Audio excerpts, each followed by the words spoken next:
সন্তান হারিয়ে মায়ের আর্তনাদ, আহাজারিতে ভারী হয়ে উঠেছে আশপাশের পরিবেশ।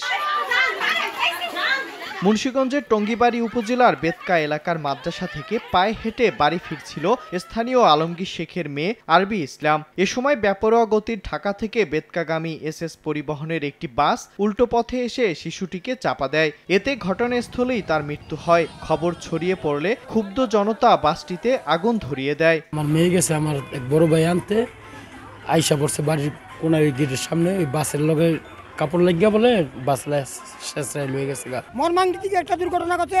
এরকম ধরনের ড্রাইভার যাতে এই রোডে গাড়ি না চালায়। এই রোডে এত স্পিড, এটা আসলে কোনোভাবেই ভিত্তিহীন। এই ড্রাইভারের লাইসেন্স বাতিল এবং সারা জীবনের মতো ও যাতে কোনো গাড়ি না চালাতে পারে এবং ওর সর্বোচ্চ শাস্তির দাবি করছে। খবর পেয়ে পুলিশ ও স্থানীয় প্রশাসন এসে পরিস্থিতি নিয়ন্ত্রণ করে। আইন বিধি মোতাবেক হয়ে যাতে তাদের সর্বোচ্চ শাস্তি হয় সেটাই তারা চাচ্ছেন, আমরাও সেটা চেষ্টা করছি। এখন সার্বিক পরিস্থিতি স্বাভাবিক আছে, রাস্তাও সচল আছে, যানবাহন চলাচল করতেছে। এদিকে মঙ্গলবার রাতে কুষ্টিয়ার দৌলতপুর থেকে কাঁচামাল নিয়ে একটি পিকআপ ভ্যান সাভারের গ্যান্ডা বাজারে যাচ্ছিল। রাজবাড়ীর কল্যাণপুর এলাকায় গাড়ির চাকায় সমস্যা হলে সড়কের পাশে গাড়ি থামিয়ে মেরামত করছিলেন চালক ও হেলপার। হঠাৎ ঢাকাগামী চাল বোঝাই দ্রুতগতির ট্রাক পিকআপ ভ্যানের পেছনে ধাক্কা দিলে ঘটনাস্থলেই দুজন নিহত হন।